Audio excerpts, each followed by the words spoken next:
그럼 지금부터 박수회의를 시작하도록 하겠습니다. 홍범보장군 순국 78주년 및 청사리전투 전성 101주년 기념 박수회의를 시작하도록 하겠습니다. 네, 춤으로 진행되는 온라인 박수회의만큼 국민의례는 생략하도록 하겠습니다. 자, 그러면 홍범보장군 기념사업회 황은석 부이사장님의 인사 말씀이 있겠습니다. 오늘 홍범도 장군 학술회에 참여하신 발표자, 토론자, 또 우리 기념사업회 임원하고 대단히 감사합니다. 이 자리에는 우원식 이사장님께서 오셔서 인사 말씀을 해주십니다. 국회 일정하기 때문에 자주 함께 못해서 제가 대신 말씀을 드리겠습니다. 마침 저희 사업에서 수련하는 사업을 홍보부장에 드디어 국민에 공헌했습니다. 바로 그제 25일 날은 대전 현충원에서 국민에 모신 첫 번째 추모식을 아주 의미 있는 그런 행사를 사실은 이런 홍범도 장군의 유해를 워낙 어렵게 봉안을 했고 또 과정 자체가 너무 힘들었기 때문에 홍범도 장군 유해 봉안에 관한 그런 학술 회의도 언젠가 한번 해야 되겠다 하는 그런 생각을 하고 있습니다. 그렇게 여러분께서 많이 여쭤주실 듯한 것입니다. 지난 10여 년 동안 우리 학술회의는 주로 홍범도 장군과 독립운동 관계, 주로 이제 거시적인 그런 방면을 가지고 진행을 했었습니다. 바로 오늘서부터는 지금까지 거시적인 문제를 많이 했고 홍범도 장군의 역할이라든가 독립운동에서 홍범도 장군의 역할이나 이상이 했기 때문에 어떻게 보면 좀 이시적으로 파고들어서 홍범도 장군하고의 같이 있는 동지들을 중심으로 우병투쟁 또 이제 독립군 또 나중에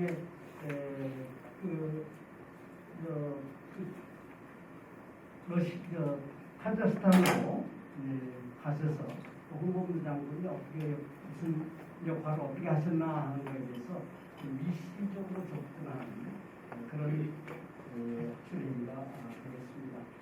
여러분들께서 그동안 연구한 내용을 빠짐없이 발표해 주시고 또 이것이 이 자리뿐만 아니라 바로 인터넷을 통해서 전국에 다 중계가 되고 있습니다. 뿐만 아니라 이 끝난 다음에도 저희가 자료를 만들어서 여러분들이 발표하고 토론한 내용은 많은 분들이 공유할 수 있도록 노력을 하겠습니다.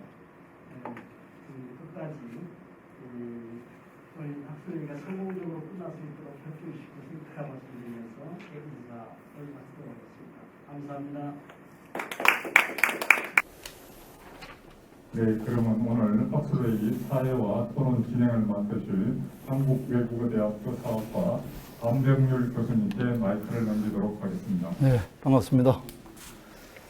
우리 홍범도와 그의 이제 동지들인데요.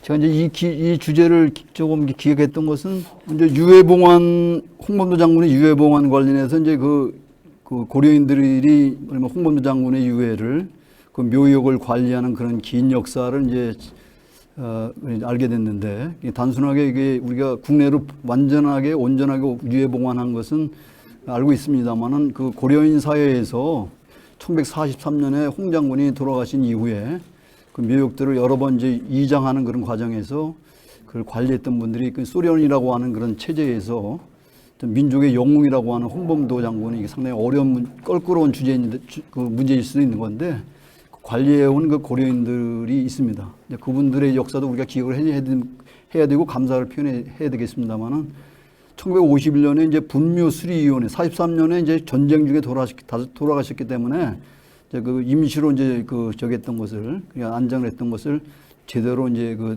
동포들한테 이제 고려인 동포들한테 모금을 해가지고 했던 그 이인섭이라는 분이 있습니다. 그래 분묘수리위원을 조직해가지고 근데 그 글을 보면은 그분이 이제 그 분묘수리위원을 해가지고 많은 동포들이 이 홍범도 장군에 대한 인연을 얘기하면서 거의 무료로 여러 가지 자재들, 이게 철제라든가 석재라든가 이런 시멘트라든가 이런 것들을 이제 제공했는데, 근데 그 돌아오면서 이제 그 중에 이제 분묘수리위원회에 이인섭과 하고 박성태하고 심상원이라고 하는 세 사람이 돌아오면서, 근데 그 얘기를 했는데 그 박성태와 심상원이 다리가 없습니다. 그러니까 의병 때부터의 동지들인데 홍범도 장군의 그 원동 해방 전쟁 당시 이제 다리를 잃어가지고 두 분이 이제 이렇게 목발을 짚고 있는 상태죠. 그래서 돌아오면서 그 박성태라고 하는 그 홍범도 장군의 동지죠. 그 집으로 오면서 이제 저녁에 이제 그 일종의 이제 뒤풀이 정도 이렇게 하려고 한 거죠. 뒷 이야기를 하려고 하는 건데 거기서 이제 그런 얘기를 하죠. 그 이제 그 이인섭 선생하고 다리를 잃은 두 사람, 목발을 지은 두 사람이 주고받으면서 사람은 셋인데 뭐 다리는 네 개다. 그러면서 이제 그리고 이제 그 우리 다리가 세 사람인 사람은 온전하게 잘 걷고 있는데 왜 다리 두 개인 그 당신, 그러니까 이인섭이죠. 이렇게 그 별로 이렇게 뭐랄까 무던한 거 아니라 좀 서러워하는 것 같은 그런 분위기 된다면서 이게 농담하면서 오는 길이 있습니다. 그러니까 우리가 홍범도 장군의 뭐랄까 이 동지들이 많은데도 불구하고 그분이 민족의 영웅으로서 추앙받을 수 있었던 것은 그 홍범도 장군을 사랑하고 존경했던 많은 그런 그 민초들. 그 있었다는 것이고 그분들의 역사를 우리가 너무 소리하고 있는 것이 아닌가 생각이 들고 그래서 이제 동지들을 좀 우리가 부각시켰다는 생각을 했습니다.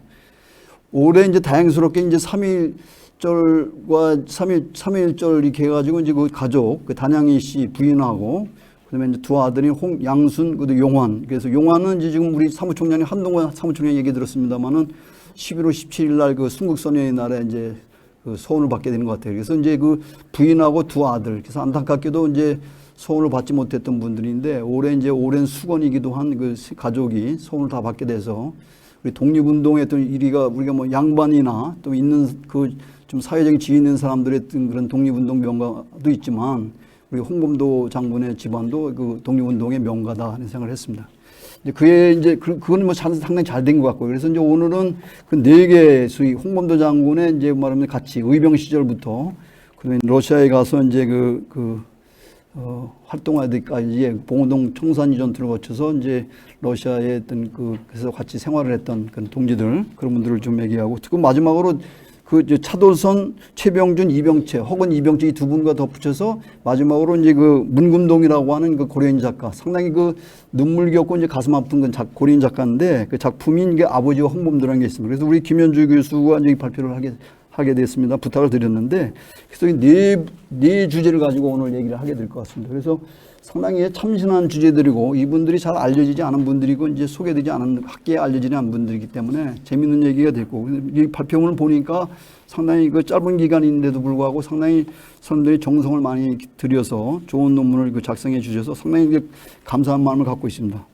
그래서 첫 번째는 이제 김학리 선생의 함경도 지역 의병전쟁과 차도선의 활동. 두 번째 주제는 우리 김성욱 선생이 항일 독립운동과 최병준의 삶과 활동, 그 다음에 윤상원 교수가 동지 허근과 이병채 활동과 홍범도 이렇게 됐고, 아까 말씀드린 것처럼 김현주, 대구 카톨릭대학의 김현주 교수께서 고려인 작가 문금내 소설 이렇게 이제 발표를 하도록 하겠습니다. 그래서 대체적으로 발표와 그 다음에 약정 토론이 다 준비됐기 때문에 발표를 한 20분 정도로 해주시고, 그 다음에 이제 약정 토론은 한 6분 정도 이렇게 해서 이제 우리가 4개 주제를 다 발표를 한 다음에 그 다음에 종합 토론 시간에는 그 발표자들이 이제 약정 토론자의 질문이나 의견에 대해서 이제 답변하는 그런 시간.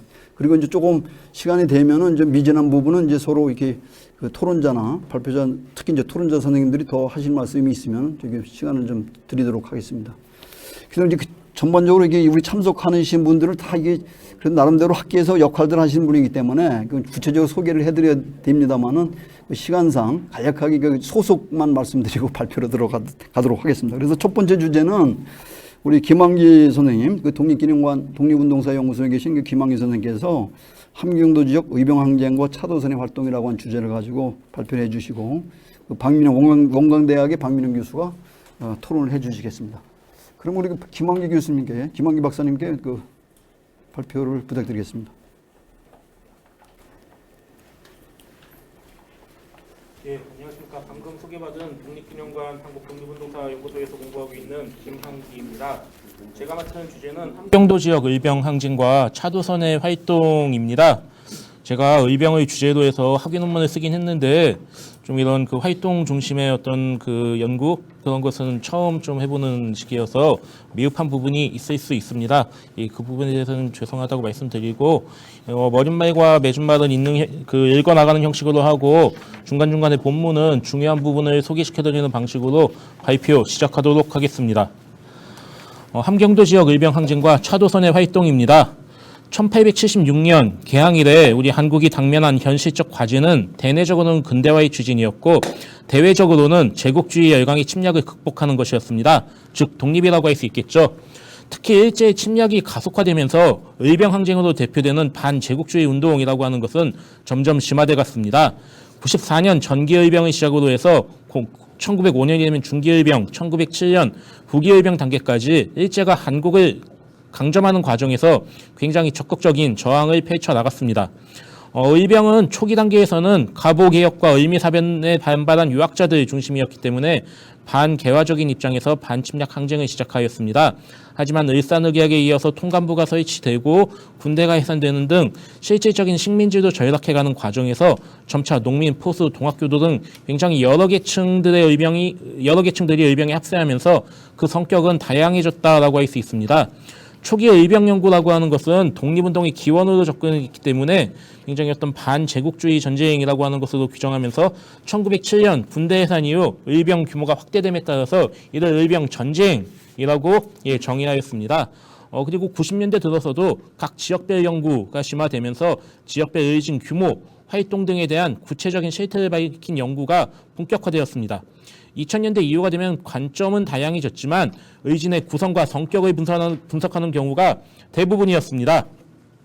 또한 의병장 내지 의진의 관계에 초점을 맞춰서 의병장 중심의 연구와 지역별 의병 활동에 대한 연구가 좀 더 세부적으로 진행되고 있고 이러한 의병 연구 경향은 현재까지도 지속되고 있는 편입니다.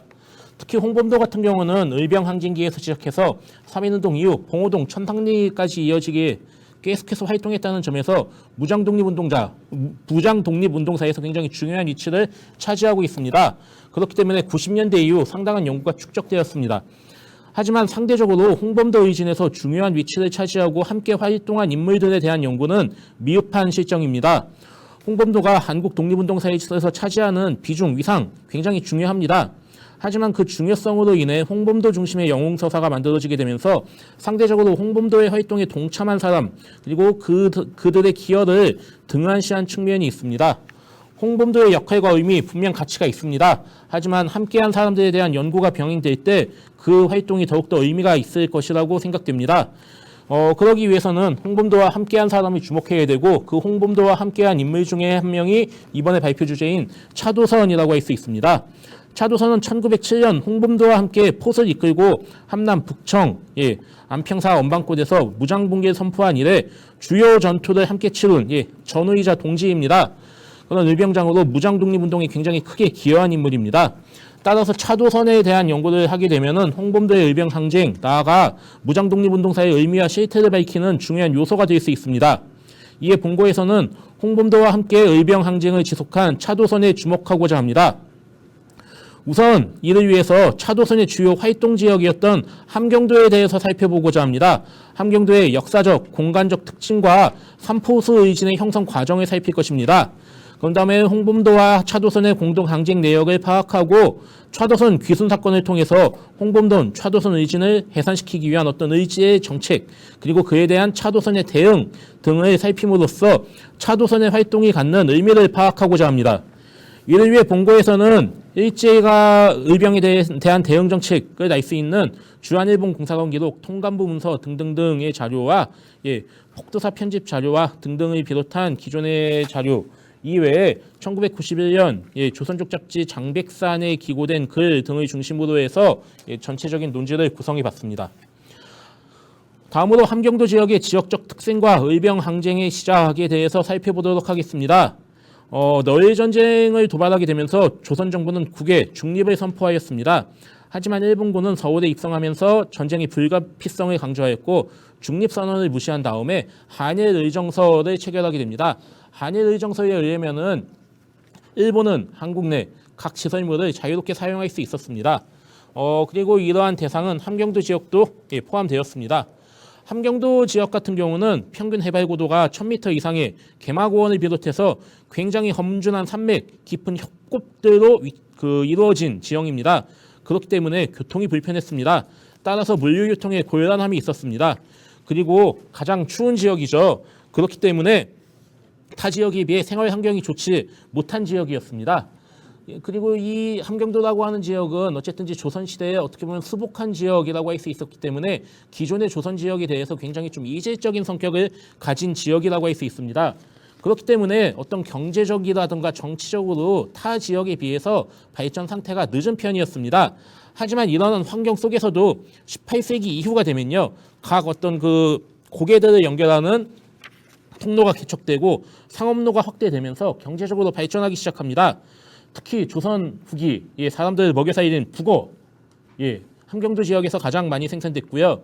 또 조선의 가장 중요한 상품이라고 할 수 있는 삼, 함경도 지역에서 많이 생산됐습니다. 그러니까 상업이 발달하게 되었고 상업이 발달함에 따라 원산, 함흥 등 함경도 일대에서도 경제 중심지가 생겨나게 되면서 어떻게 보면 좀 근대적 성격의 도시라고 하는 것이 생겨나가고 있었습니다.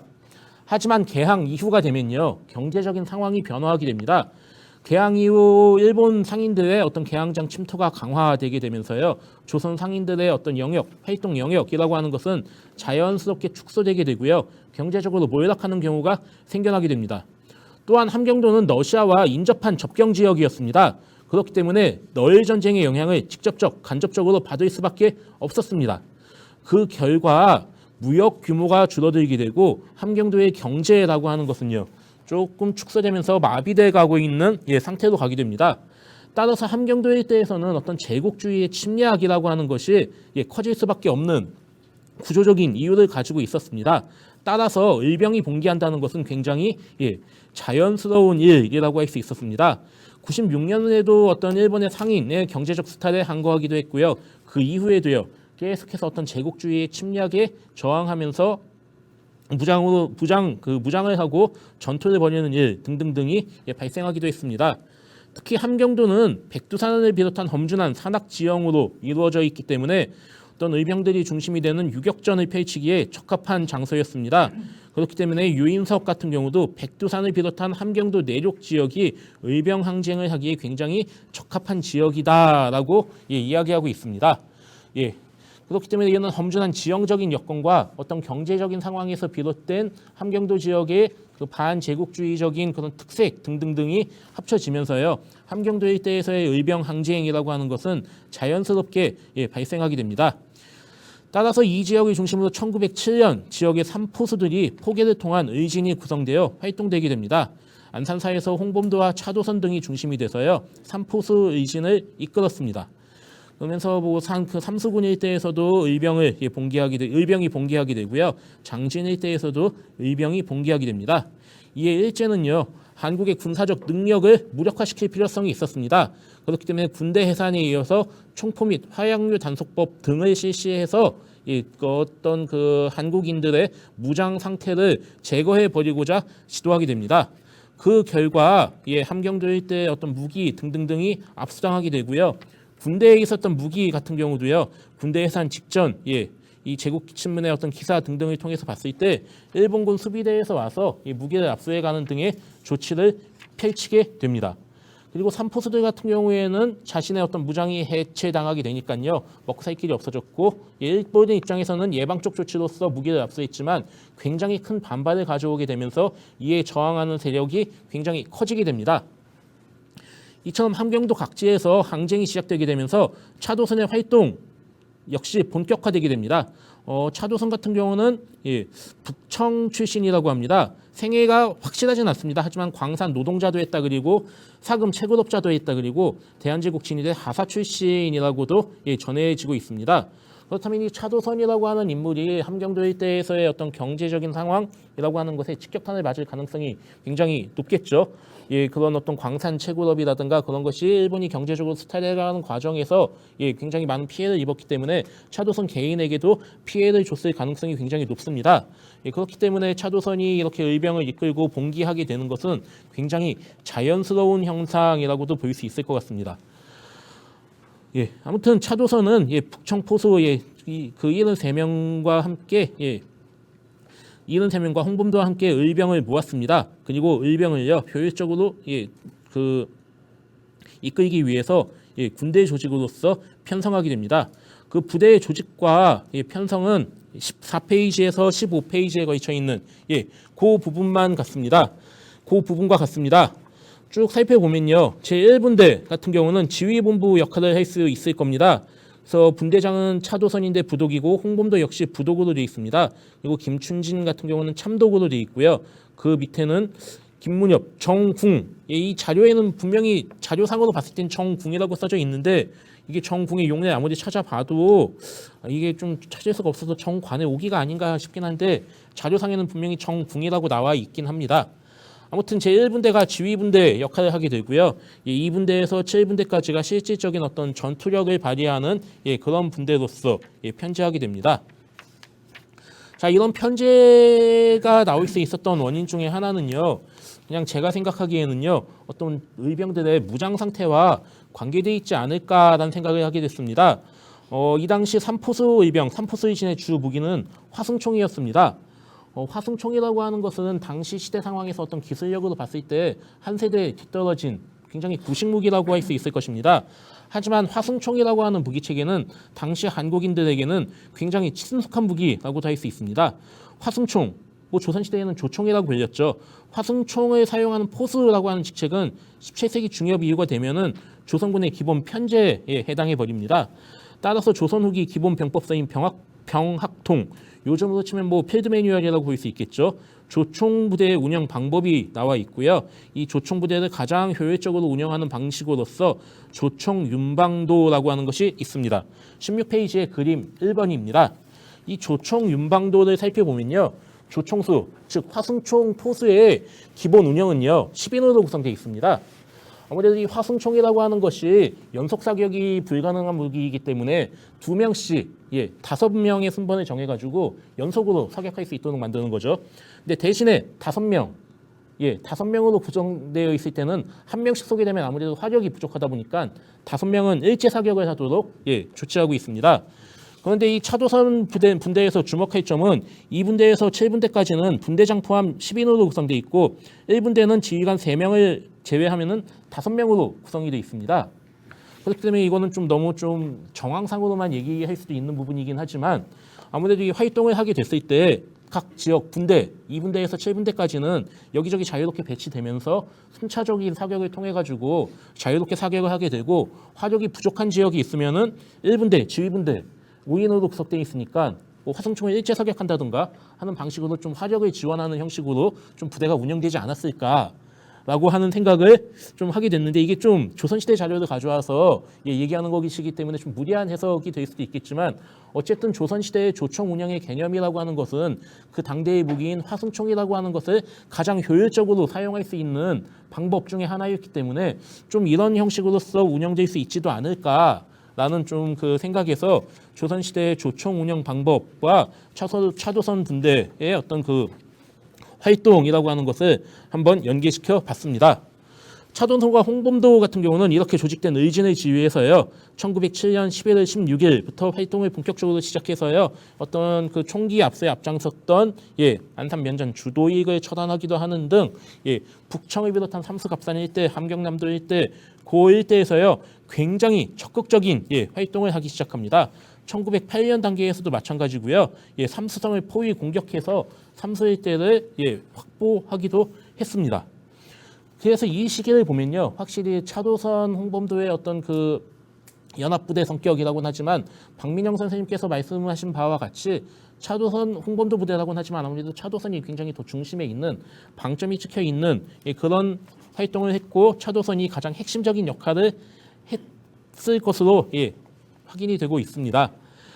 그런데 이 의병 항쟁이 계속되고 규모가 증대되게 되면서요. 일본 입장에서도 좀 문제가 생기게 됩니다. 얘 규모가 너무 커진 거죠. 그렇다면 이들을 해산시킬 필요가 있었습니다. 이게 1907년 12월 단계가 되면요. 귀순 조치, 귀순자 조례 등등등을 펼치면서요. 의병들이 이제 그만 활동하고 이만 해산해라라고 하는 선유 조치를 굉장히 적극적으로 펼치기 시작합니다.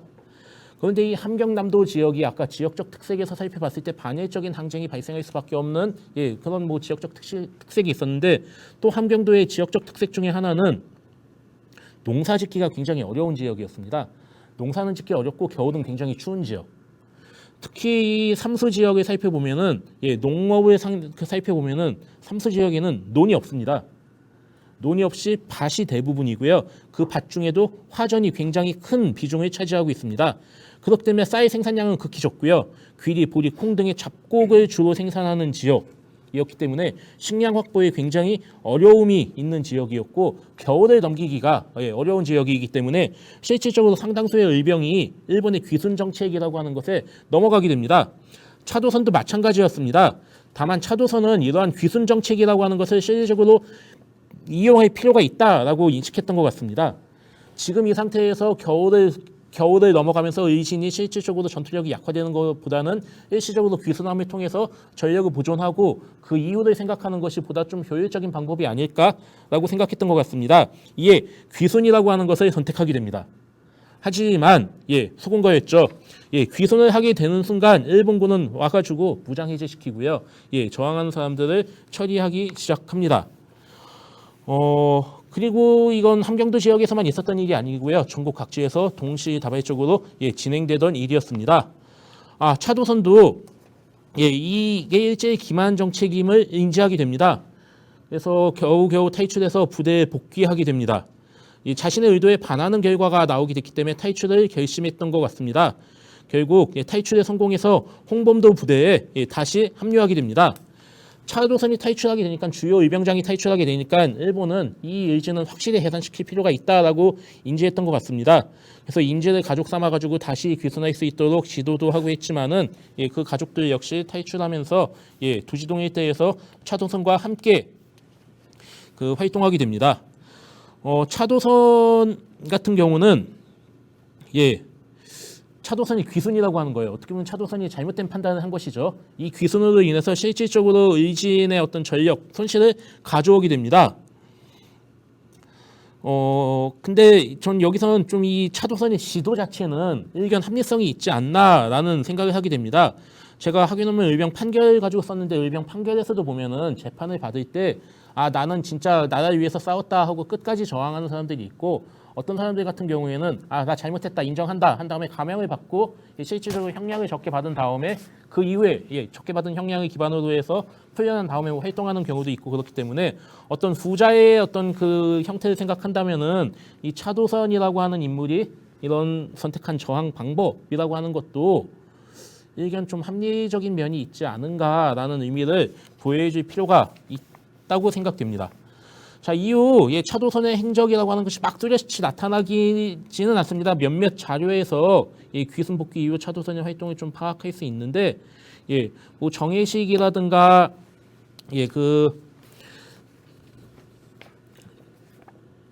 승려였던 정해식 같은 경우는 그 함경도 일대를 정찰한 다음에 차도선에게 보고하였다라는 얘기가 나오고 해산진 일대에서 매매 장사를 하고 있었던 한두창 같은 경우도 이 갑산을 비롯해서 고1대 일본군 수비대 위치라든가 그런 것을 연해주로 넘어가서 차도선에게 보고됐다 등등의 이야기가 나오는 것으로 봐서 1912년 내지 그 기간 동안 상당 기간 동안 함경도 지역에서 뭔가 재기를 위한 구상을 하고 있지 않았을까라는 좀 추측을 할 수 있습니다.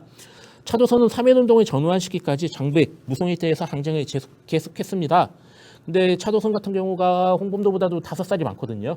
그러다 보니까 이 시기가 되면 이미 좀 말년이 되게 되고 그러다 보니까는 좀 무장투쟁을 현실적으로 하기 어려워졌던 것으로 추정이 됩니다. 그렇기 때문에 좀 그 두지동이라고 하는 지역에서 집단부락을 일구며 살았다라고 하고 그 아들들도 모두 항일투쟁에 투신했다라고 전해집니다. 저는 함경도 삼포수 의병의 대표적인 인물인 차도선의 행적을 함께 살펴봤습니다. 홍범도의 어떤 그 빛이라고 하는 것에 가려서 널리 알려지진 않았습니다. 저희가 독립운동가들 살펴보게 되면 임시정부 등에서 활동하면서 이름을 남긴 사람들 굉장히 큰 주목을 받게 됩니다. 근데 이름 없이 주목받지 못하고 사라져간 사람들이 훨씬 많습니다. 차도선의 행적을 쭉 살펴보면은 초창기에 굉장히 열심히 항쟁을 했지만 귀선을 통해 의진에 타격을 주었다는 점에서 비판의 여지가 있습니다. 하지만 이는 좀 결과론적인 해석이지 않나. 우리가 의병 항쟁 혹은 독립운동사를 통해서 배우게 되는 것은 성공의 역사, 어떤 영웅적인 서사 그런 거에만 주목할 게 아니라 실패와 이를 극복하는 과정에서의 나오는 어떤 교훈이라고 하는 것도 함께 살펴봐야 될 필요가 있지 않은가라는 생각을 한번 쭉 정리하면서 해보게 됐습니다. 굉장히 부족한 점이 많은 발표문입니다. 이 발표문은 추후 논문으로 완성시키게 된다면은 박민영 선생님의 어떤 토론에서 지적해 주시는 부분 등등을 참고해가지고 좀 더 완성도 높은 글로 고칠 수 있도록 노력하겠습니다. 이상으로 발표 마치도록 하겠습니다. 감사합니다. 김한기 박사님 고맙습니다. 이 시간 아주 정확하게 지켜주시는데 여기 이제 논문에서도 좀 말씀하셨지만은 이게 선행연구가 강영권 그 연변에 있는 그분이 이제 장백산 1991년에 발표한 게 있네요. 역사의 발자취에서 차도선과 그의 후예들. 근데 사실 한국에서는 이거 우리 지금 토론을 하실 그 박민영 교수께서 사실은 이제 이쪽에 관북의병, 대한의병연구에서 이제 일찍 오래됐는데 이 사실은 이제 차도선에 관한 그 발표를 우리 박민영 선생한테 의뢰를 했더니 상당히 이제 다시 이쪽으로 돌아오기 힘드신 것 같아요. 그래가지고 사실 홍범도나 차도선이라는 거는 이 박민영 선생 그 연구에 많이 이제 언급이 되어 있는데 오늘 이제 발표문에서도 많이 참조를 하셨어요. 어쨌든 김한 교수 오늘 재밌는 쟁점적인 그런 이야기를 제기를 해주셨는데요. 그 이제 조총윤방도라고 하는 그 조선시대의 어떤 그 편제, 그거를 이제 이 차도선 홍범도 의병에다 한번 적용을 해본 것 같고, 그다음에 이제 차도선의 귀순 시도, 그걸 이제 상당히 부정적인 측면에는 이제 긍정적으로 이제 그 해석을 한 그런 측면도 재미있고, 그다음에 이제 서간도로 망명한 이후에 이제 여러 가지 그런 이제 운동을 그만둔 것이 아니고 계속 활동을 하고 서간도나 이쪽이 그 접경지대에서, 그리고 특히 재미있는 것은 그 후손들, 그 자녀들이 그 손자대까지 이렇게 해서 계속 끊임없이 30년대까지 독립운동을 전개했다는 거. 그래서 그 39년에 이제 돌아가신 거 되어 있는데 한 76세까지. 그래서 오늘 박민영 교수께서 지금 토론문을 보니까 상당히 지금 김한기 선생이 야심차게 제기했던 문제들에서 상당히 그 문제 지적을 하면서 토론을 좀 하도록 하겠습니다. 박민영 선생님께서 지금 준비된 토론문 좀 정리를 해주시 한 7분 정도. 김한기 선생 아무튼 요새 우리 독립운동사의 근간에 그리고 시작인 그 의병 공부하는 사람이 없었는데 그래도 김한기 선생이 이 분야에 동참을 해서 아무튼 환영이라기보다는 참 반가운 마음 거지 없습니다. 그리고 그동안에 김한기 선생이 연구하신 분야가 이제 주로 이제 어떤 의병의 어떤 탄압 과정에서의 어떤 그런 법규 적용이라든지 그런 문제였는데 갑자기 아무튼 그 연구 영역을 넓혀가지고 이 함경도, 이 차도선, 이 홍범도 의병까지 연구 영역을 넓혀서 보느라고 거기에 따른 애로사항이 굉장히 많았으리라고 짐작이 됩니다. 제가 이 논문을 아무튼 이 홍범도, 저는 사석에서 가끔 그런 말씀을 드립니다만은 하여튼 홍범도를 내가 가장 실패한 케이스예요. 정말로 제가 쓴 논문이 한 70편 가까이 되는데 그 중에서 가장 열심히 쓴 논문이 내가 홍범도거든요. 그런데 누구도 인용하지도 않고 걸려들지도 않아요. 왜냐하면 제목을 관복 삼포수 의병이라고 붙여놓으니까 이거는 홍범도하고 관계가 없다고 다 생각을 하는 거예요. 근데 한 500매 썼거든요. 정말로 내가 공부 열심히 할 때.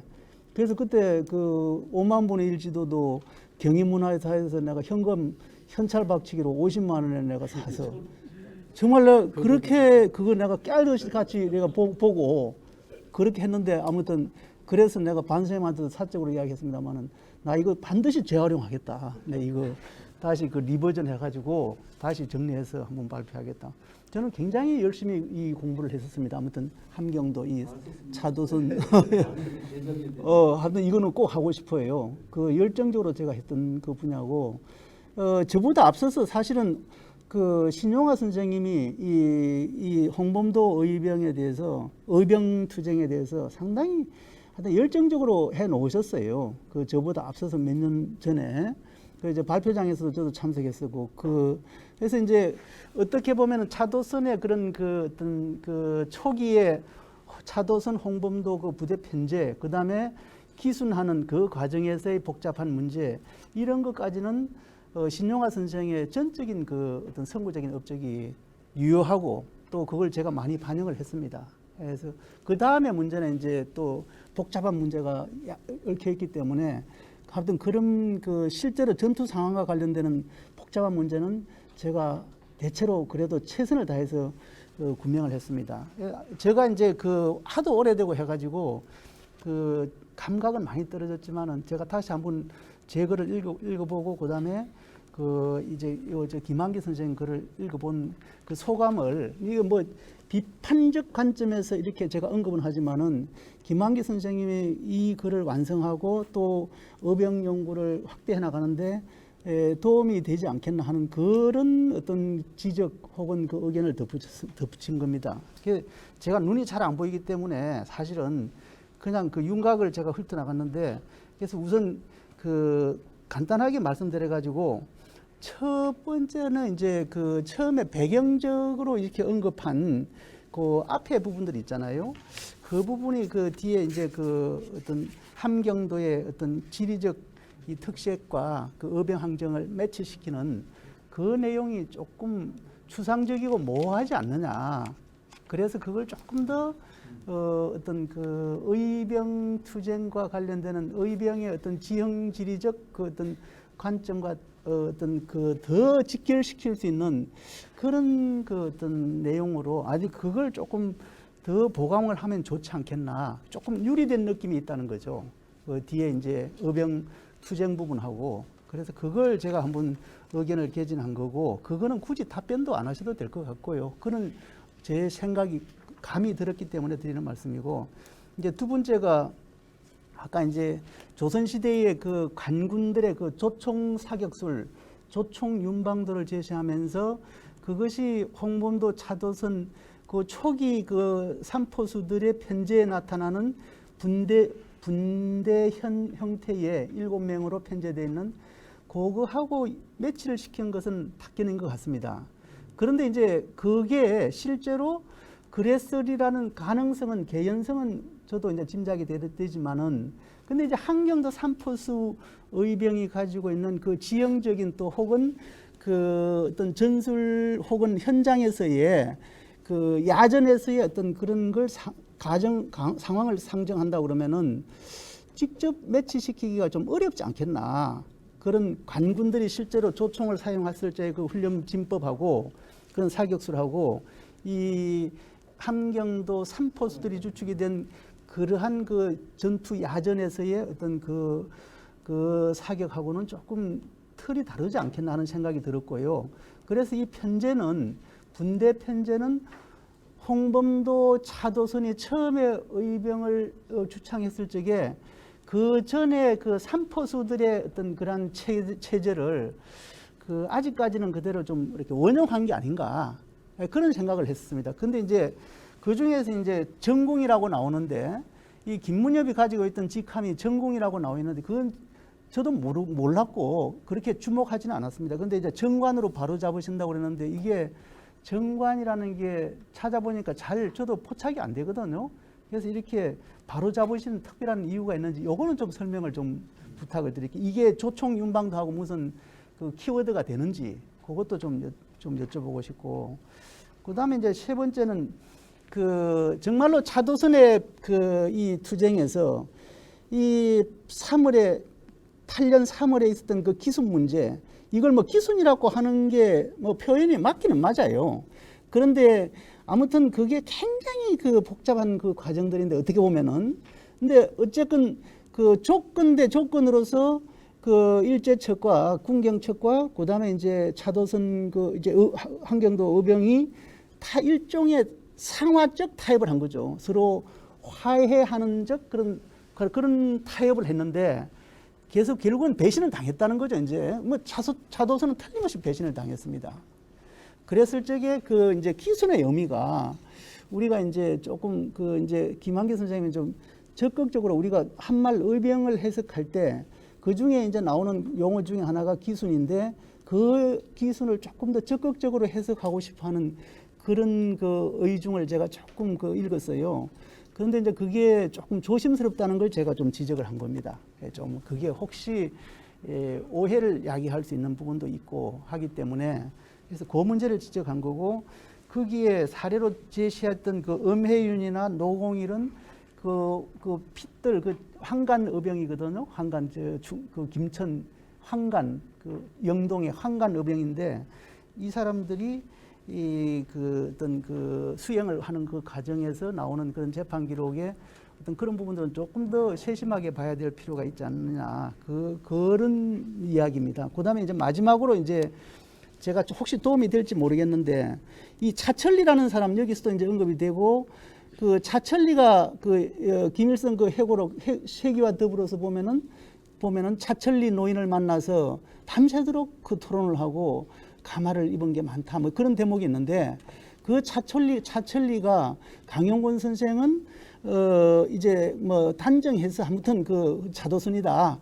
이렇게 직결을 시켰는데 그런데 그 한국 독립사 같은 경우에 보면은 차철리를 따로 분류해 가지고 이제 해방 직후에 나왔던 거 있잖아요. 그 한국 독립사 여기는 차철리를 따로 분류해 가지고 따로 이렇게 정리를 해놓은 게 있어요. 그래서 그 차철리가 차도선의 개연성은 있는데 나는 확단을 못 하겠어요. 그 강용권 선생 말씀이 뭐 여러 가지 현장 고정을 통해서 나온 거기는 하겠지만은 하여튼 결정적으로 이렇게 그렇다라는 확단을 내가 못해서 참고적으로 말씀을 드리고 그건 조금 더 해결해야 될 문제가 아닌가 하는 생각을 드리고 그다음에 백산학교에서 그 이제 그 이경로 그 고투 40년에 우리가 늘 인용했던 이 대목 이 백산학교 14년 그 백산학교 그 생활을 해고한 대목 그게 차도선이 정확하게 나오거든요. 14년 기록에.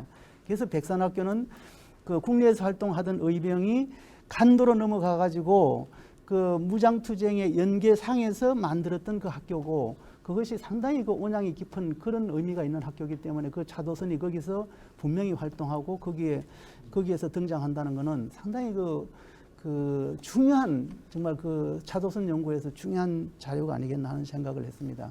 그리고 이제 하나만 더 덧붙이면은 이 차도선 인명에서 명자에 선자하고 순자 있잖아요.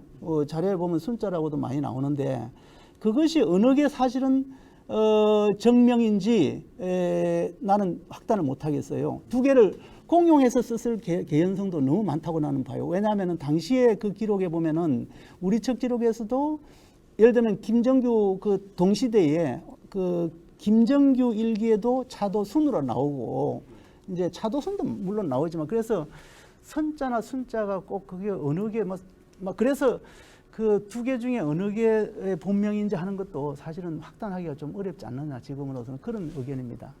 제가 6분 넘긴 것 같은데 아무튼 그 김 선생 그 새로운 분야 개척해가지고 글을 읽느라고 고생이 많았습니다.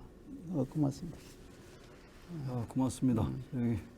자, 그럼 두 번째 발표로 넘어가도록 하겠습니다. 두 번째는 그 치병준 선생, 치병준의 삶과 활동인데 그 차도선과 허근 경우는 이제 독립장 그 이제 소원을 받았는데 이 치병준 선생이 상당히 그 거물인데도 불구하고 소원이 안 됐어요. 잘 안 해졌고 해서 오늘 이제 새롭게 이제 소개하는 건데 우리 한국예대 그 임성욱 교수께서 발표해 주시겠습니다. 그리고 토론은 독립기능원의 김대영 선생이 토론해 주시겠습니다.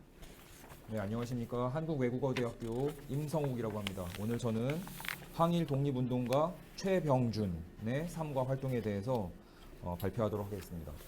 우선 발표하기 앞서서 올해 정말 홍범도 장군과 관련해서 뜻깊은 해라고 생각이 됩니다. 유해도 봉안이 되었고 또 현충원에도 안장이 되었고 그래서 이런 뜻깊은 해에 이런 귀중한 학술대회에서 이게 또 발표를 한 꼭지를 맡아서 하게 된 데에서 굉장히 영광스럽게 생각을 합니다. 지금 이 자리에는 이렇게 항일 독립운동을 전문적으로 연구하시는 선생님들께서 다 자리하고 계시고 또 하지만 이렇게 인터넷을 통해서 이렇게 이 학술 대회를 지켜보시는 분들도 계시기 때문에 가능한 한 좀 이렇게 쉬운 표현과 쉬운 내용으로서 전달하고자 시도를 하겠습니다. 우선 우리가 이제 홍범도 장군 이렇게 말을 하면 그냥 뭐 봉오동 전투 이게 단순하게 이렇게만 생각해야 하지 않았습니까? 그다음에 또 청산리 전투하면 김좌진 장군 이런 단순한 인식이 이제 대중적으로 알려져 있었다가 최근에 이제 홍범도 장군에 대한 여러 가지 연구 성과가 학술적으로 더 축적이 되고 그것들이 대중화 작업을 거치면서 이제 이런 것들이 하나씩 밝혀지고 있는 것 같습니다. 영화로도 제작이 되고 있고요. 그래서 어떻게 보면 우리는 그 전에 비해서는 굉장히 홍범도 장군에 대해서 좀 더 이렇게 구체적이고 상세한 부분까지 알게 된 것으로 또 청산리 전투와 봉오동 전투가 그 전술사적으로 또 어떻게 우리가 일본을 이길 수 있었는지 이런 것들이 굉장히 많이 연구 성과가 나오고 있다고 생각을 합니다. 자, 그래서 어떻게 보면은 대중들이 관심을 갖는 것은 그런 것 같아요. 이제 우리가 어떻게 일본을 이길 수 있었나? 위대한 홍범도 장군과 뭐 김좌진 장군 이런 분들이 연합을 해서 연합작전을 통해서 속 시원하게 일본을 무찌르고 이렇게 유유하게 다른 곳으로 이동했다 이런 정도로 이제 알고 있는데 어떻게 보면 이런 것들은 홍범도 장군에 대해서 우리가 관심을 갖는 가장 직접적인 부분이라고 할 수가 있을 것 같습니다. 그래서 일본을 이렇게 혼내주었다 이런 부분이죠. 그래서 어떻게 보면 속된 말로 흥행 요소가 되는 거죠. 이런 것들이 대중적으로나 이런 관심을 갖는 데 있어서 그래서 이제 봉오동 전투나 청산리 전투 같은 이런 것들이 어떤 영화로 치자면 본편에 해당하는 것 같아요. 그런데 사실 우리가 영화를 볼 때도 그 속편을 만들 때 전편으로 돌아가지 않습니까? 그 본편이 있기 이전의 그 사람들이 어렸을 때의 모습, 그 어떤 위대한 활동을 하기 이전의 모습. 그래서 예를 들면 뭐 스타워즈도 그렇고 또 뭐 김구 선생에 대해서도 뭐 대장 김창수 이런 식으로 김구 선생이 대한민국 임시정부를 이끄시기 이전에 그 전의 상태에 대해서도 이제 관심을 가지면서 단지 이게 대중적인 관심으로만 끝나는 것이 아니라 어떤 인물에 대해서 입체적으로 보고 우리가 단편적으로 생각하고 중요하게 생각하는 것 그 이전의 배경은 무엇이었을까 이런 것들을 좀 더 상세하게 관심을 가지게 되면서 인물 연구나 항일 독립운동사 연구에 있어서 보다 풍부하게 내용적으로나 질적으로 풍부하게 되는 것 같습니다. 그래서 아마 오늘 이 자리가 그런 자리가 되는 것 같습니다. 쉽게 말하면 본편 이전에 무슨 일이 있었나, 도대체 무슨 일이 있었길래 홍범도 장군이 어떤 이런 활동을 하시게 되었나, 그래서 프리퀄에 해당하는 그런 자리라고 생각을 하고 그걸 이제 크게 나눠봤을 때 1920년 뭐 그때 이제 청산리 봉오동 전투가 있었고 19년 10월부터 이제 본격적으로 활동을 하지 않으십니까?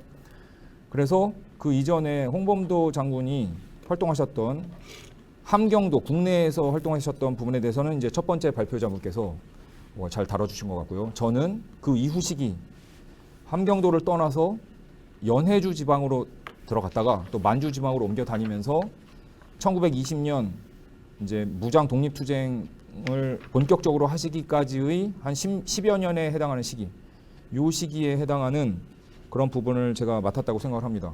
그리고 그 과정을 잘 보여주는 인물이 바로 최병준이라고 생각을 합니다.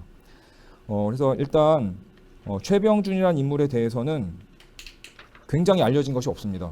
그래서 일단 이분이 출생 연도, 출신 지역, 이름 이런 것들이 공식 기록으로 남아 있는 것이 하나도 없고요.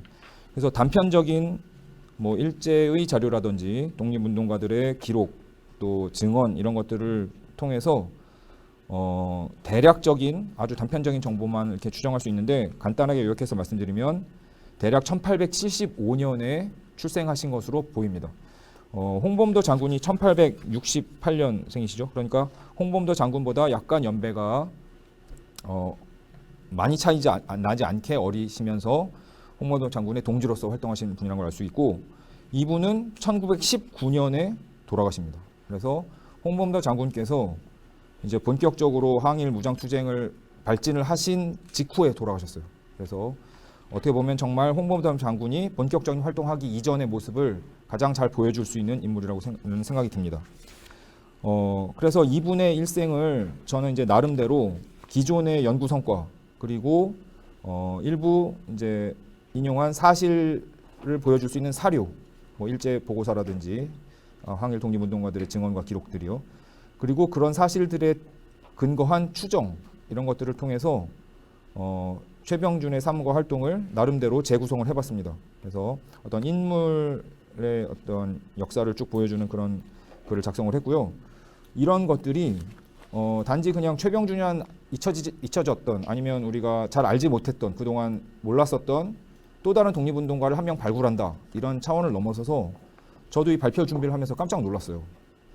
이 분이 활동하시고 한 그런 궤적이 그 당시 이제 연해주 만주 지역에 항일 독립운동을 했었던 그 걸출한 인물들 있지 않습니까? 이범윤, 최재형, 안중근, 홍범도, 이동희 이런 분들과 다 시기적으로나 장소적으로 겹치고 또 많은 교류를 하셨다는 것을 알 수 있었고 특히 그 중에서도 홍범도 장군과의 어떤 관계라든지 활동에 있어서 비교하면서 검토해 볼 만한 굉장히 흥미로운 것들이 많다는 것을 알게 되었습니다. 그래서 우리가 홍범도 장군을 이해하기 위해서라도 이 최병준을 이해하는 것이 굉장히 중요하다라는 결론을 스스로 내리게 되었습니다. 그리고 비단 최병준은 자기 스스로 독립운동을 했을 뿐만 아니라 그 두 아들이 있는데요. 최형식과 최창식으로 알려져 있는데 이 두 분 역시 조국의 독립을 위해서 몸을 바친 항일 투사였습니다. 그래서 이런 항일 투사 집안에 훌륭한 두 아들을 길러낸 최병준이라는 인물은 과연 도대체 누구인가? 홍범도가 가장 믿을 수 있었던 동지 최병준은 누구인가에 대해서 간단하게 말씀을 드리겠습니다. 우선 이분의 구체적인 활동이 나타나는 시기를 이제 본문에서는 제가 전체를 9개의 절로 구분을 했는데 크게 나눠보면 3개라고 할 수가 있습니다. 그래서 첫 번째가 1908년부터 1910년까지 이 시기는 의병 활동을 하셨던 것입니다. 그래서 연해주 의병으로서 동의회 소속 의병으로서 참여를 하셨고요. 그다음에 두 번째 시기는 1911년부터 1915년까지입니다. 약 5년간의 이 시기 동안에는 만주의 간도라고도 하죠. 훈춘 지방에 거주하시면서 의병 투쟁은 아닌 또 어떤 다른 활동을 하셨습니다. 그게 또 무엇인지 말씀을 드리고요. 그다음에 1915년에 다시 연해주로 돌아오셔서 연해주 추풍 쪽으로 오십니다. 그래서 거기에서 1919년 돌아가실 때까지 머무셨습니다. 그래서 크게 이렇게 3개의 시기로 구분해 볼 수가 있습니다. 자, 그러면 첫 번째 시기인 1908년부터 1910년 항일 의병, 특히 동의회 의병으로 활동하실 때 단편적인 기록밖에 남아 있는 게 없어요. 그래서 일제 그 경찰 이쪽에서 기록한 걸 보면은 이제 1908년 7월에 함흥 경찰서에서 이범윤에 관한 건이라는 제목으로 남긴 문서가 있는데요. 거기를 보면 훈춘 부근 일대의 적의 두목 최병준이 지난 9일 신화산 습격에 참가한 후 곧바로 훈춘으로 돌아가서 이미 모병한 1,500명을 모병했다는 거죠. 그리고 그 외에도 계속 열심히 모병에 종사하고 있다. 또 이 사람은 성문석이라는 사람에 의뢰해서 다음번에는 그러니까 지금 아시는 분은 아시겠지만 이 1908년 동의회 의병이 야심차게 국내 진공 작전을 펼쳤다가 실패하고 돌아오지 않습니까? 안중근도 그때 실패하고 돌아오고 이랬을 때 이제 다시 실패하고 돌아오자마자 이런 것들을 이미 기획하고 있었다는 겁니다. 이 사람이. 그래서 다음번에 한국으로 진입할 때는 밀항을 하자. 그래서 지역 통과를 허락할 수 있도록 여러 가지 교섭을 하자. 이런 식의 주장을 했는데 상부에서 그게 막혔다.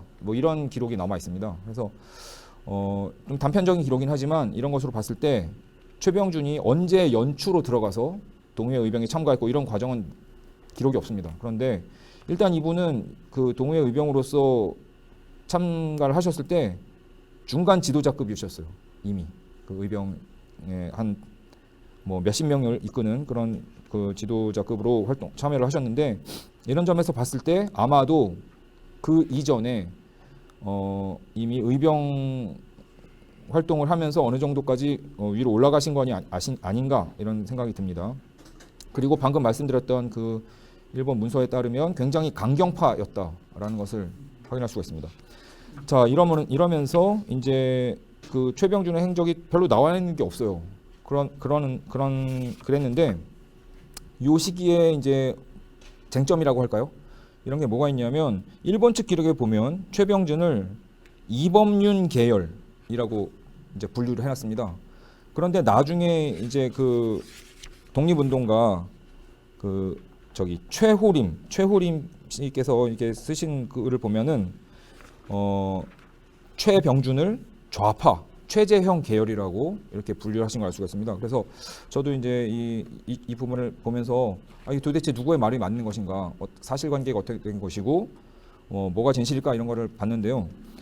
아직 많은 자료가 없어서 속단할 수 없지만 제가 내린 결론은 일단 이분은 초반에는 이범윤계에서 활동하신 것으로 보입니다. 왜냐하면 이분이 최병준이지만 여러 가지 기록에 따르면 최의관이라고 이름 대신에 직함인 의관을 써서 기록한 것이 있어요.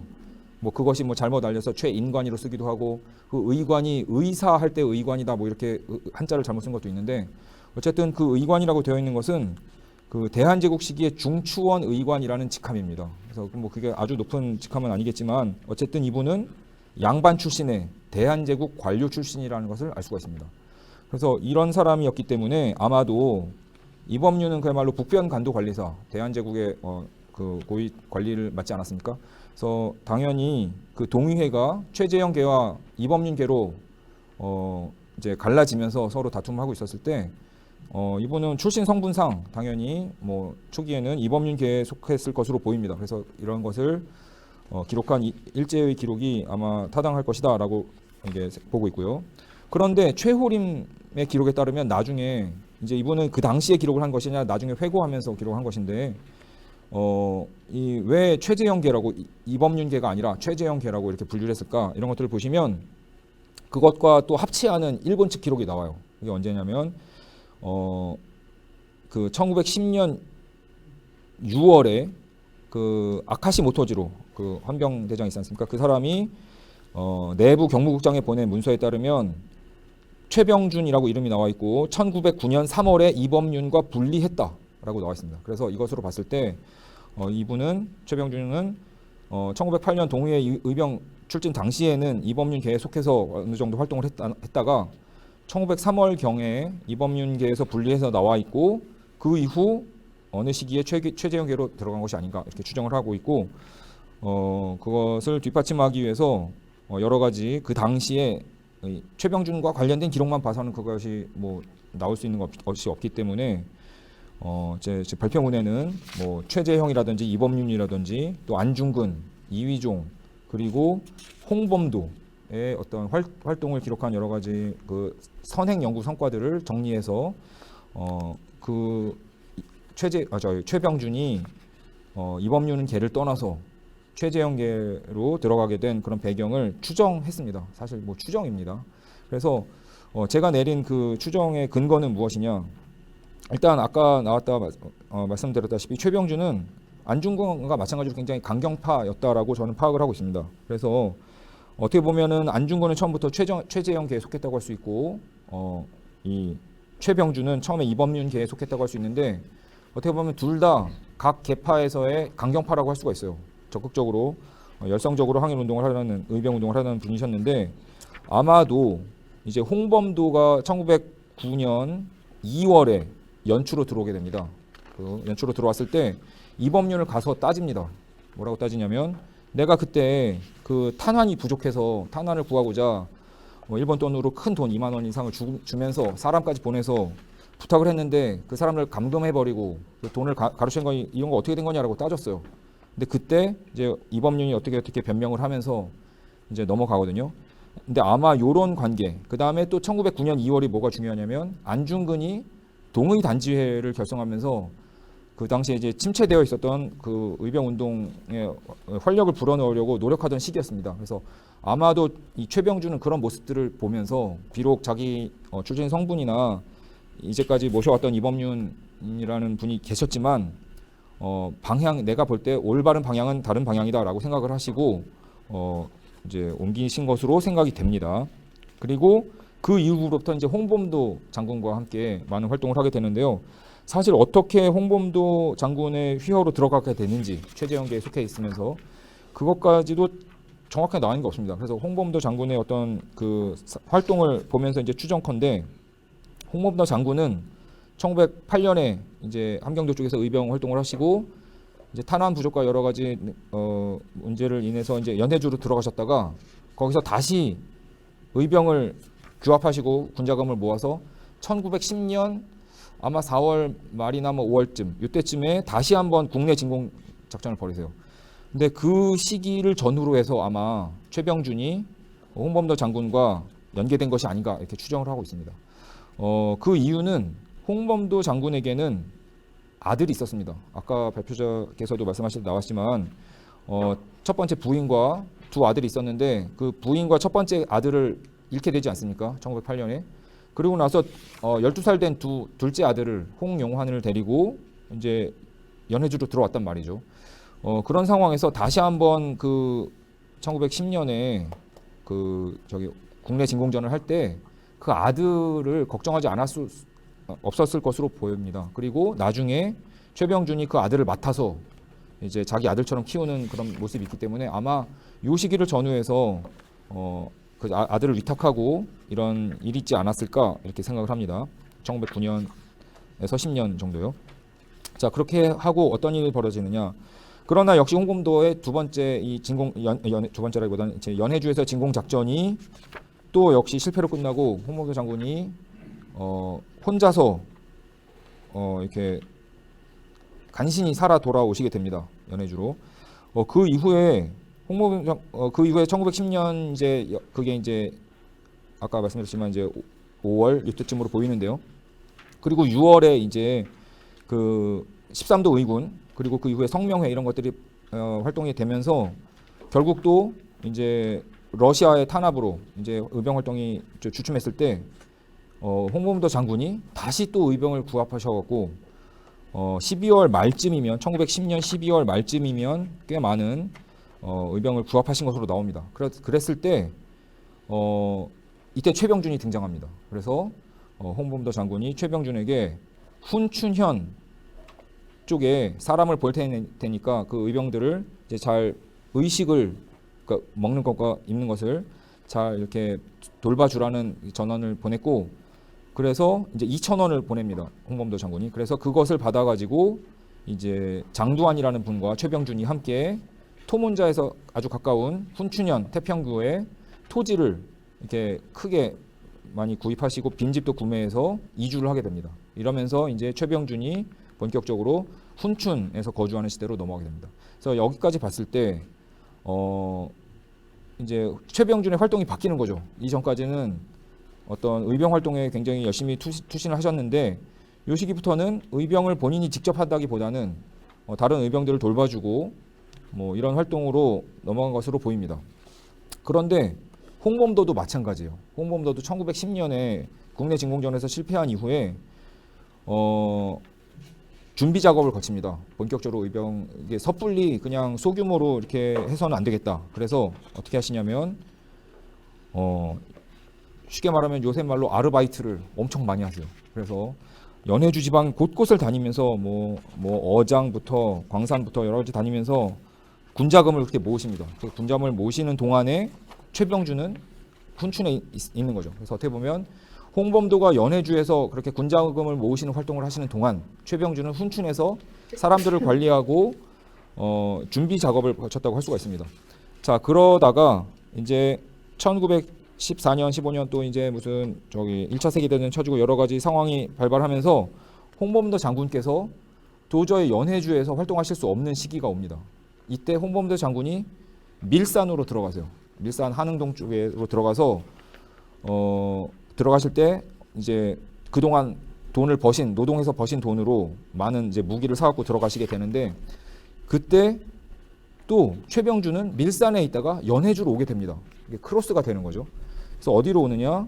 이 최병준은 그 추풍 당어제골로 오게 됩니다. 그래서 1915년부터 19년까지 가게 되는데 여기 어떻게 보면 이 추풍 솔밭관 지역 당어제골 여기가 그 최병준이 어떤 비밀 접선 지역 뭐 기지 이런 것으로 아마 삼았던 것으로 보입니다.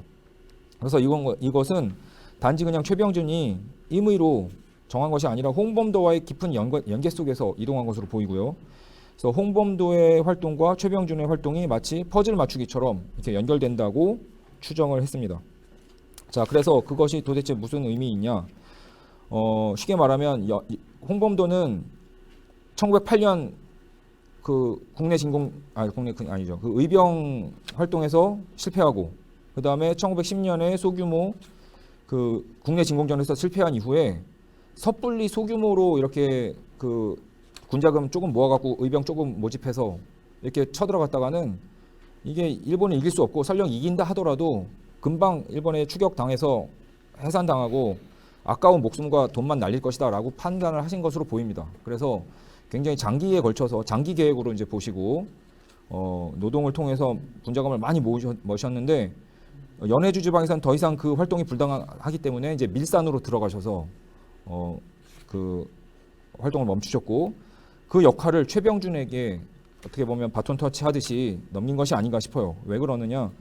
그 나중에 나오는 다른 에피소드랑 연관이 되는데 최병준이 머물렀었던 이 당어제골 여기에 아편 재배하는 곳이 있었습니다. 그런데 그곳은 그 전에 홍범도 장군이 여러 가지 일을 하실 때 1912년에 그 추풍 당어제골에서 아편을 재배했다는 기록이 있어요. 그래서 아마 그 경험을 가지고서 당신이 저 당어제골로 가시오 최병준에게. 그래서 거기에서 뭐 아편 재배를 하든 뭐 그런 얘기가 나오지 않습니다만 추정입니다. 그래서 군자금을 마련하고 어떤 그 우리가 독립운동을 무장투쟁을 하기 위한 준비 작업을 합시다라고 했을 것으로 보입니다. 그래서 그런 식으로 갔고 최병준은 아마도 이제 만주 훈춘과 또 이 추풍 당어제골에 계속 있으면서 자기의 두 아들과 홍범도의 아들 홍용환을 이렇게 뭐 먹여 살리기도 하고 또 훌륭한 교육을 시켜서 조선 교육을 시켜서 차세대 독립운동가로 길러낸 것으로 보입니다.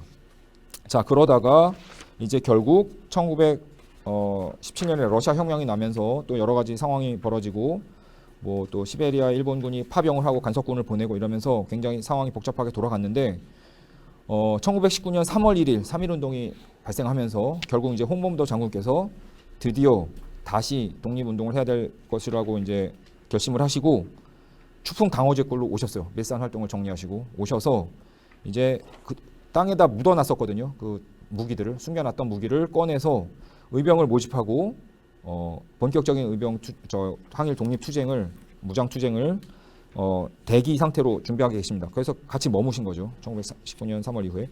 자 그러신 상황에서 결국 1919년 10월 1일에 발진해서 만주 쪽으로 이제 무장 투쟁에 기치를 올리고 들어가시는데 그 직전과 직후에 어떤 사건이 있었어요. 어떻게 있었느냐?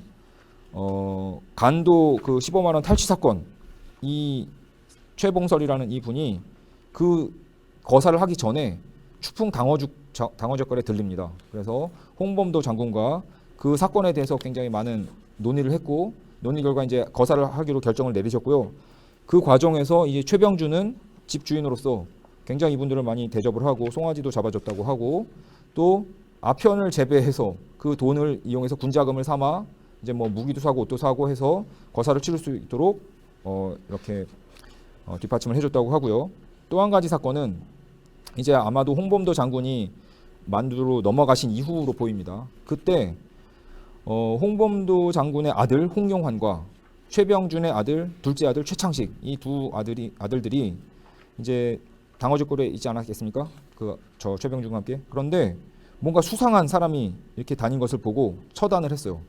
근데 알고 봤더니 이범윤 계열 사람들이 찾아왔고 왜 우리 사람을 죽였냐 하면서 홍범도의 아들과 최병준의 아들 내놔라 하면서 끌고 갔어요. 끌고 가서 했는데 뭐 이제 이 사람들 우리가 그 사람이 일제의 밀탐이라고 생각을 해서 죽였다 이런 식으로 했는데도 이제 끌고 가는데 그 과정에서 최병준이 그것은 이 아이들이 잘못한 것이 아니라 내가 그렇게 잘못 판단하고 이 아이들에게 지시를 했으니 내가 죄가 있다라고 하면서 스스로 총으로 자살을 하십니다. 그래서 자기 아들들과 이제 홍범도 장군의 아들을 지킨 거죠. 그랬는데도 이제 이범윤 계열의 그 사람들은 그 아들들을 잡아갔다가 풀어주긴 했는데 다시 또 쫓아와서 그 최병준의 며느리를 막 구타하고 이런 식으로 이제 내놔라 이런 식으로 해서 결국 홍용환과 최창식은 도주하게 됩니다. 그래서 도주했다가 나중에 다시 돌아와서 두 아들들이 다 또 항일 독립운동에 출신을 합니다. 자, 이럼으로써 이제 최병준의 삶은 이제 끝이 나게 됩니다. 그래서 저는 이런 최병준의 단편적인 활동들을 좀 연결시켜서 나름대로 구성을 해봤고요. 일단 우리가 최병준의 단편적인 재구성이긴 하지만 이 삶을 통해서 우리가 느낄 수 있는 것이 한 3가지 정도 있다고 생각합니다.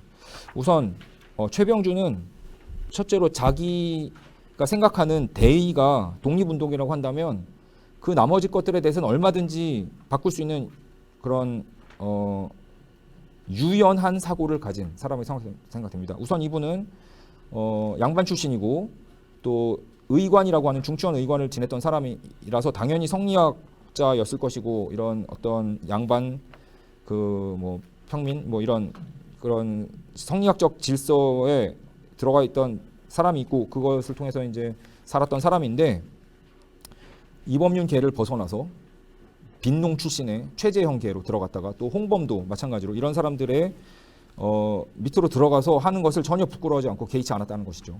그리고 또한 간도에 있을 때 기독교 그 교회 저 교제 과장 이런 것들을 함으로써 일반 기독교인을 항일 기독교인으로 바꾸려는 이런 노력을 합니다. 이런 걸로 봤을 때 기독교를 또 받아들였다는 걸 알 수가 있어요. 그러다가 나중에 뭐 정확한 건 알 수 없지만 자기 아들들도 다 사회주의 계열의 독립운동을 하고 이런 것을 봤을 때 또 러시아 혁명 이후에 사회주의까지 받아들인 그래서 굉장히 유연한 태도를 가졌던 분이라고 알 수가 있습니다. 자, 그리고 또한 아까 나왔던 얘기가 연결이 되는데 최병준은 홍범도와 함께 이 무장투쟁의 그 무장투쟁 독립전쟁의 기본적인 틀을 구축한 사람이라고 좀 과감하게 해석을 해봤습니다.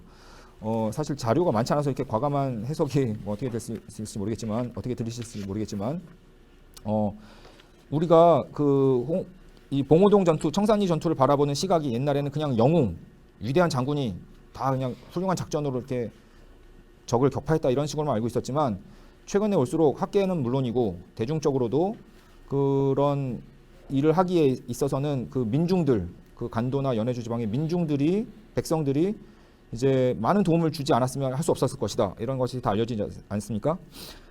그런 틀을 이미 이전에 1908년부터 19년 사이에 홍범도 장군과 최병준이 함께 활동을 하면서 그 틀을 아마 터득하신 것 같아요. 그래서 단편적으로 자금 모았다가 뭐 총사고, 탄환사고, 그래서 의병 모아서 진격했다가는 그게 단기적으로 이길 수 있는 존재가 아니라는 거예요, 일본이. 그래서 장기적으로 우리가 어떤 독립전쟁을 수행하기 위해서는 어떤 역할 분담을 해서 의병 투쟁을 적극적으로 한 사람도 있어야 하고 어떤 비밀 기지라든지 독립운동가들이 숨을 수 있는 뭐 이런 아지트 그리고 또 독립운동가 후속 세대를 키울 수 있는 어떤 이런 세력 이런 것들도 필요하다라고 해서 역할 분담을 하신 것이 아닌가 이렇게 추정을 해봤습니다.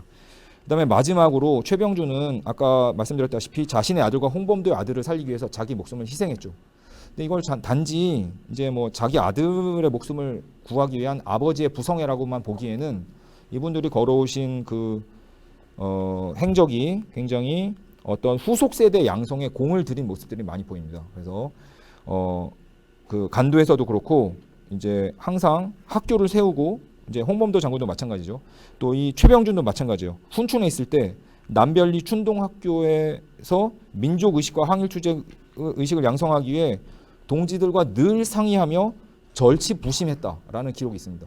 그래서 이런 것들을 봤을 때 또 저 15만 원 사건의 당사자들 생판 모르는 사람들이요. 그 사람들이 왔을 때도 막 정성껏 대접하고 돈도 이렇게 군자군도 쥐어주고 이런 식으로 해서 의병 한 명 한 명이 얼마나 소중한가를 생각했던 사람이라는 것을 이 단편적인 에피소드를 통해서 추정을 할 수 있고 그런 점에서 최병준이 자신의 목숨을 던져서 아들과 홍범도의 아들을 구한 것은 단지 자기 아들 뭐 피부치를 살리기 위한 것이라기보다는 이 독립운동의 후속 세대를 살리기 위한 희생이다라고 이제 생각을 합니다. 그런 점에서 이 최병준의 거룩한 희생을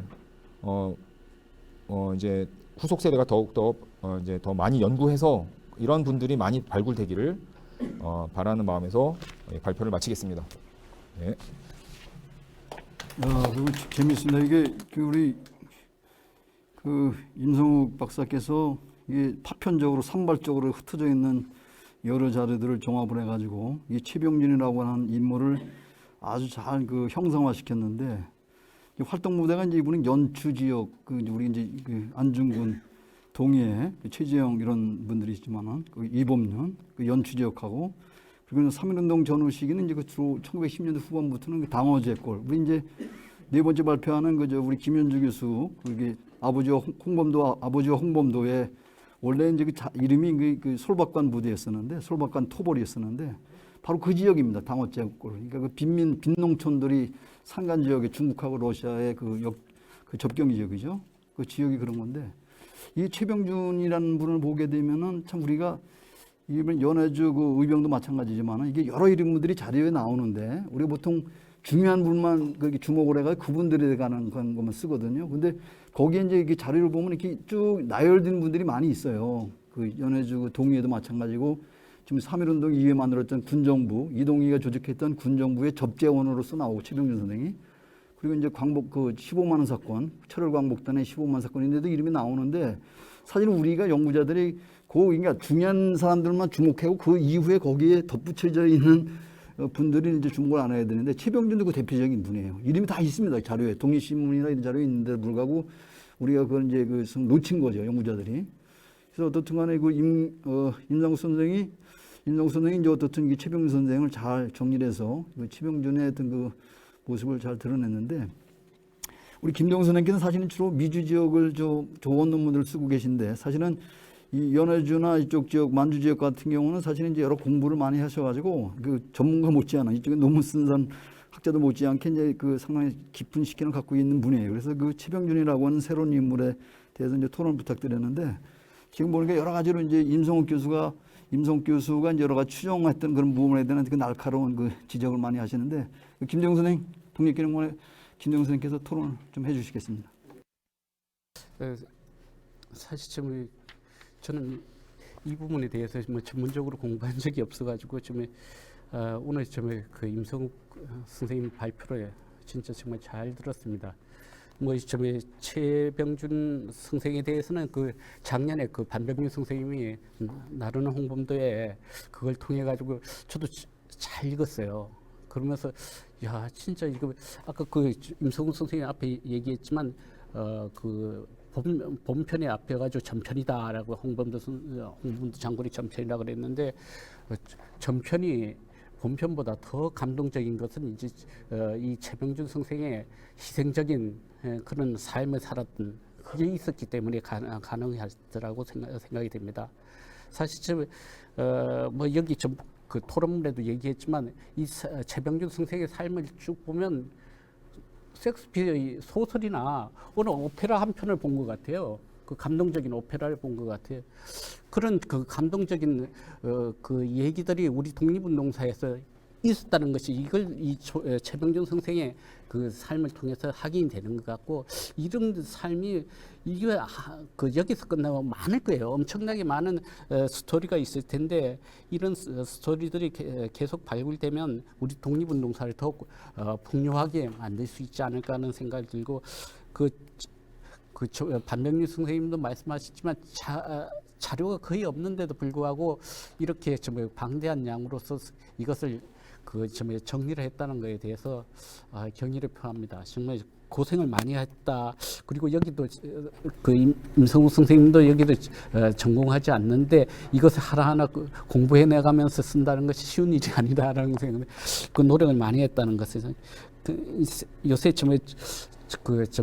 노력한 논문이 별로 읽어본 적이 거의 없는데 그래도 임성욱 선생님이 이렇게 그 노력한 논문을 읽어서 저도 정말 반가웠습니다. 그래서 저도 이제 이걸 읽으면서 그 몇 가지 얘기에 대해서 좀 궁금했던 점이고 꼭 굳이 답변을 요구하는 것이 아니고 그런 궁금한 점에 대해 가지고 말씀을 드릴까 싶습니다.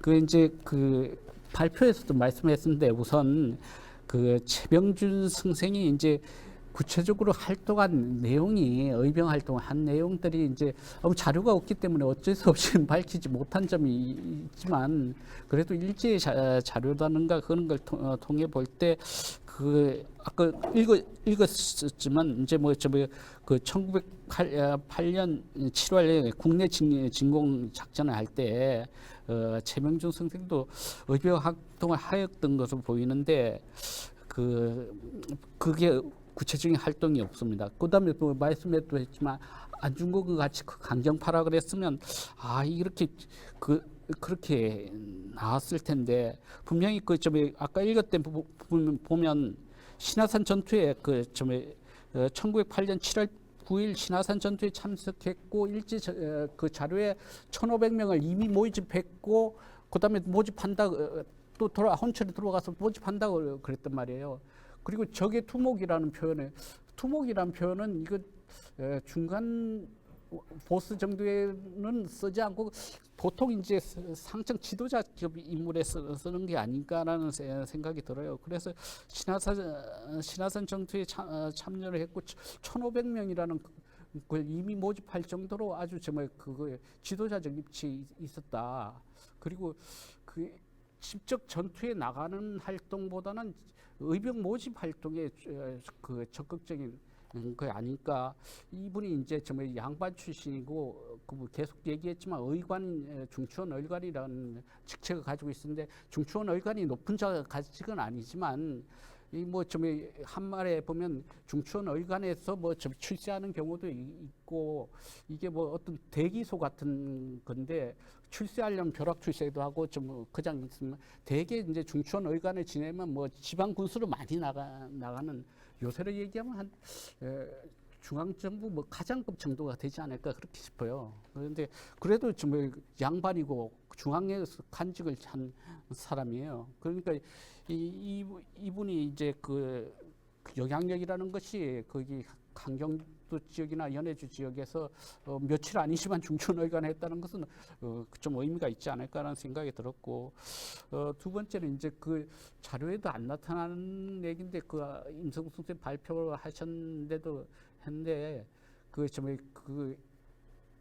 홍범도 장군과 어떻게 그걸 맺게 됐는가, 인연을 맺게 됐는가, 정말 진짜 생사를 서로 주고받을 정도로 신뢰하는 사이인데, 하나는 적격한 양반은 아니지만 그래도 양반이고, 홍범도 장군은 평민인데, 이 엄연히 신분, 제가 제도적으로는 혁파되어 있지만 존재하는 사항이면서 최병준 승생하고 홍범도 장군하고 이런 관계를 맺게 된 계기가 좀 궁금하고 그런데 이제 1910년 아까 계속 얘기했는데 홍범도 장군이 국내 진격을 할 때 최병준 선생이 했느냐 안 했느냐 그 얘기가 나오는데 일제 정보 자료에 보면 1909년 3월경에 당시 부하 100명을 거느리고 있었다 그랬거든요. 부하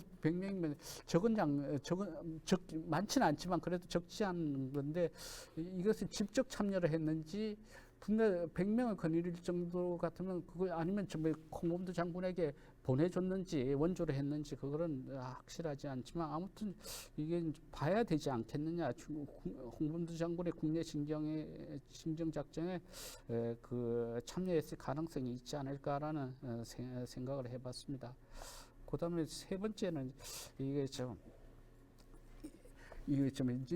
임성국 선생이 이걸 이제 자료가 없다 보니까 홍범도 장군과 최병준 선생을 어떻게든 이걸 스토리를 만들어야 되는데 이 스토리를 만들자 보니까 이제 근데 서로 스토리가 어긋나요. 활동도 그렇고 장소도 그렇고 같은 지역에 있으면 어떻게 엮어볼 텐데.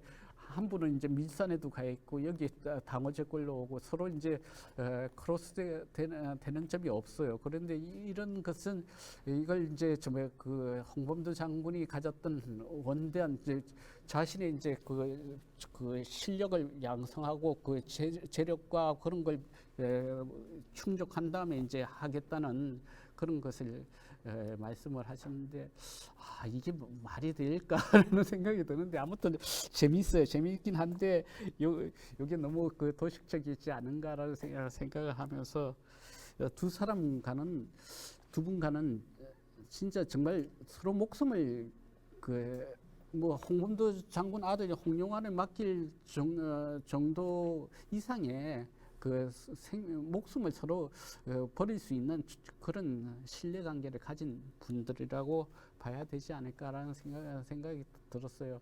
그런데 뭐 워낙 우리 자료가 없으니까 마지막으로 이건 많은 자료들이 이제 일제 정보 자료를 얘기를 하고 있는데 일제 자료 정보 가운데 뭐 틀린 것도 있고 맞는 것도 있고 그런데 이걸 어느 정도 신뢰를 해야 될지 예를 들어서 아까 뭐 저 1912년 당시에 그 최병준 선생의 70여 명의 부활을 건설하고 있다라고는 그걸 믿어야 될지 말아야 될지 그걸 잘 모르겠습니다. 그리고 아무튼 이렇게 그 없는 자료를 만들어서 어떻게 그 최병준 선생을 정말 재구성하는데 고생 많이 하셨다는 말씀을 드리고 싶습니다. 예, 이상으로 마치겠습니다. 최병준 선생이 참 그 연구자로서는 참 매력적인 그런 분인데 비극적인 어떤 그 생애를 마쳤지만은 비극적으로 홍범도 장군의 가장 친한 동지를 꼽으라고 그러면은 저는 서슴없이 최병준 선생을 꼽아야 될 것 같아요. 그 아들 홍영환과의 관계도 있지만은 그러니까 그 아들 두 아들 형식 창식 이제 우리 김현주 교수 발표 나옵니다만 그 솔박관 부대라고 해서 그 우스리스크 지역, 요 추풍 지역에서 가장 강력했던 그런 그 빨치산 부대죠. 그래서 거기에 이제 중요한 그 간부로 활동하는 분인데 그래서 최병준은 그 두 아들 형식 창식까지 하면은 여기도 홍범도도 마찬가지지만 독립운동의 명가 같은 집안이죠. 그래서 좀 더 많은 연구가 돼야 될 필요가 있다고 생각됩니다. 여러분들 많이 기억을 해주시고 이게 최병준 선생에 대해서 좀 많이 저기 해주면 좋겠다는 생각이 들고 지금 시간이 많이 지나서 좀 조금 그래도 쉬어야죠. 발표 2개가 남았는데 한 5분 정도 휴식을 하고 좀 세 번째 발표로 들어가겠습니다.